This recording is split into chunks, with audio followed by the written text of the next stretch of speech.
ఈ రోజుకి కూడా నేను చెప్తా ఉన్నా, ఓడిపోయాం పర్వాలా, ప్రతిపక్షంలో కూర్చొని ఉండం అది పర్వాలా, మళ్ళీ రీలు వెనక్కి తిరిగి మళ్ళీ అదే రోజుకు మళ్ళీ తిరిగి వెళ్ళి కనీసం ఇలా జరుగుతుందని తెలుసు కదా ఇప్పుడు ఎలా చెప్తావు అని చెప్తే మళ్ళీ ఆ రోజు వచ్చినప్పుడు ఇదే విధంగానే మళ్ళీ చెప్తా. ఎందుకనంటే రాజకీయాలలో విలువలు విశ్వసనీయత అన్న పదానికి అర్థం అది. ఎన్నికలు ఎప్పుడొచ్చినా కూడా అదే విలువలు అదే విశ్వసనీయత అన్న ఒకే ఒక పదం మీద మళ్ళీ వైఎస్ఆర్సీపీ మళ్ళీ అఖండ మెజారిటీతో మళ్ళీ గవర్నమెంట్. కానీ ఈసారి ఫామ్ చేసినప్పుడు మాత్రం ప్రజలకు చంద్రబాబు నాయుడు నైజం పూర్తిగా అర్థమైపోతుంది కాబట్టి మనల్ని మళ్ళీ 30 ఏళ్ళు అక్కడే కూర్చోబెట్టే విధంగా కూడా ప్రజలు ఖచ్చితంగా అడుగులు వేస్తారన్న నమ్మకం నాకుంది.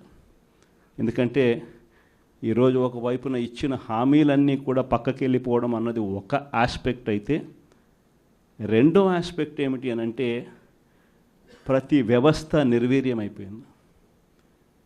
కేవలం చంద్రబాబు నాయుడు గారి ప్రభుత్వం రాక మునుపు మన ప్రభుత్వం ఉండేది.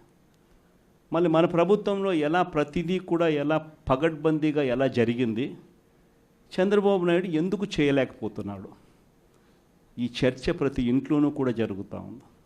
ప్రతి పథకము కూడా ట్రాన్స్పరెంట్గా పారదర్శకంగా ప్రతి ఇంటికి చేర్చే పరిస్థితి నుంచి ఈరోజు అన్ని కొలాప్స్.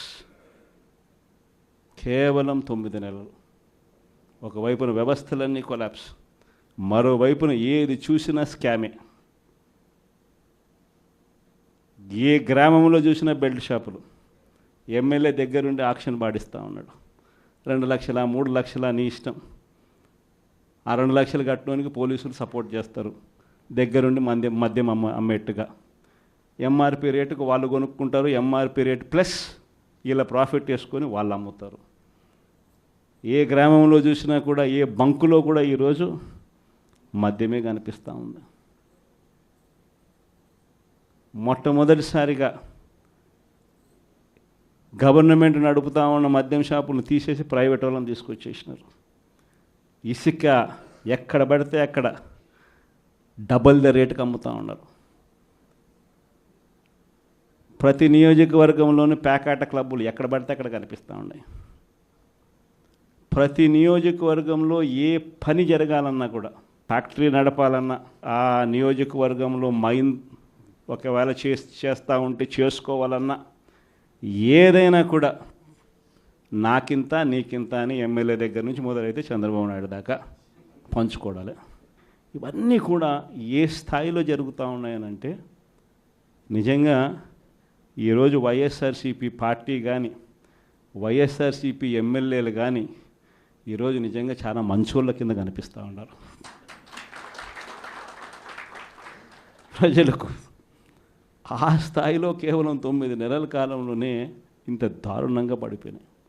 ఇవన్నీ కూడా ఎందుకు నేను చెప్తా ఉన్నాను అని అంటే, ఈరోజు కష్టాలు అనేటివి వస్తాయి. ప్రతిపక్షంలో ఉన్నప్పుడు, రాజకీయాలలో మరీ ముఖ్యంగా ఉన్నప్పుడు ప్రతి ఒక్కరూ కూడా ఒక్కటే గుర్తుపెట్టుకోవాలి, కష్టం రానిదే సుఖం రాదు. ప్రతి మనిషి జీవితంలో కూడా కష్టాలు సుఖాలు అనేది పార్ట్ అండ్ పార్సల్. ప్రతిపక్షంలో ఉన్నప్పుడు మనకు కష్టాలు కనిపిస్తాయి, కానీ ఆ ప్రతిపక్షంలో ఉన్నప్పుడు ఆ కష్టాలలో వచ్చినప్పుడు మనం ఆ కష్టాలను ఎలా ఎదుర్కొంటాం అన్నది మనల్ని లీడర్లు చేస్తాయి. కష్టం వచ్చినప్పుడు మన క్యారెక్టర్ను మనం అమ్మేసుకుంటే, మన వ్యక్తిత్వాన్ని మనం అమ్మేసుకుంటే, ఒక్కసారి బాటిల్లో ఉన్న నీళ్ళు బాటిల్లో ఉంటే బాటిల్లో నీళ్ళు తాగుతాం. బాటిల్లో ఉన్న నీళ్ళు ఒక్కసారి ఇలా పడేసినామని అంటే భూమిలోకి పడిపోతాయి, మళ్ళీ ఏరుకోలేం. క్యారెక్టర్ కూడా అలాంటిదే. ఒక్కసారి విడిచిపెట్టేసినాము అని అంటే మళ్ళీ దాన్ని ఏరుకోలేం. ప్రజల్లో చులకనవుతాం, ప్రజల్లో పలచనవుతాం. ఇది ప్రతి ఒక్కరూ కూడా గుర్తుపెట్టుకోండి. కష్టాలు అన్నటివి ఎల్లకాలం ఉండవు. ఎవరికి ఏ కష్టం వచ్చినా కూడా నా కథ గుర్తు తెచ్చుకోండి. 16 నెలలు నన్ను జైల్లో పెట్టినారు. నా మీద కేసులు వేసింది కూడా మళ్ళీ ఎవరో కాదు, అటు కాంగ్రెస్ ఇటు తెలుగుదేశమే. నా పిటిషన్లో ఎవరు పిటిషనర్స్ అంటే అటు కాంగ్రెస్ ఎమ్మెల్యేలు ఇటు తెలుగుదేశం పార్టీకి సంబంధించిన నాయకులు. కేవలం రాజకీయంగా ఎదుగుతున్నాను అని ఒకే ఒక కారణంతో దొంగ కేసులు బనాయించారు. 16 నెలలు జైల్లో పెట్టినారు. కానీ ఏమైంది? బయటికి రాలా? ముఖ్యమంత్రి కాలా?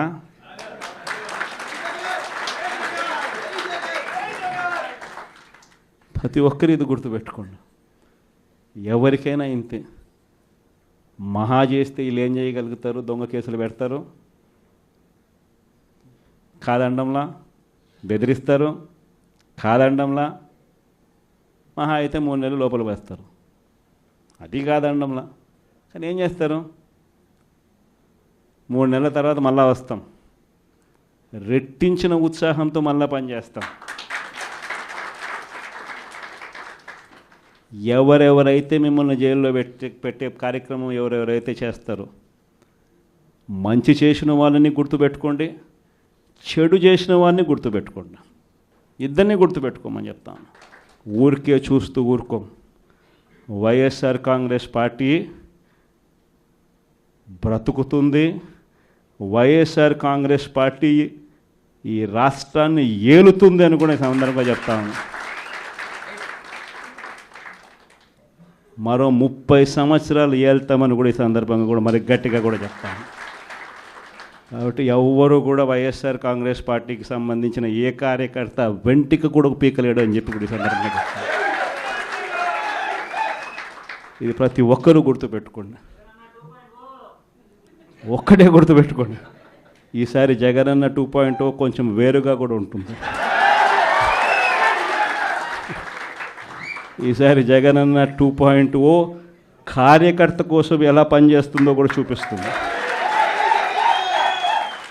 ఇది మాత్రం నేను ఖచ్చితంగా చెప్తా ఉన్నా. ఎందుకనంటే జగనన్న 1.0లో బహుశా కార్యకర్తలకి నేను అంత గొప్పగా బహుశా చేయలేకపోయి ఉండొచ్చేమో. ప్రతి పథకము ప్రతి విషయంలోనూ కూడా మొట్టమొదటిగా ప్రజలే గుర్తుకొచ్చారు. ప్రజలకు మంచి చేయడం కోసమే నా టైం కేటాయించా, నా తాపత్రయపడ్డా, ప్రతి విషయంలోనూ దానికోసమే అడుగులు వేశా. కానీ జగనన్న 2.0కి వచ్చేసరికి మాత్రం చంద్రబాబు నాయుడు కార్యకర్తలకు పెడతా ఉన్న ఇబ్బందులు చూసా, కార్యకర్తలు పడతా ఉన్న అవస్థలు చూసా, కార్యకర్తలు పడతా ఉన్న బాధను గమనించా. వీళ్ళ కోసం గట్టిగా మీ జగనన్న ఉంటాడని సందర్భంగా గట్టిగా చెప్తా.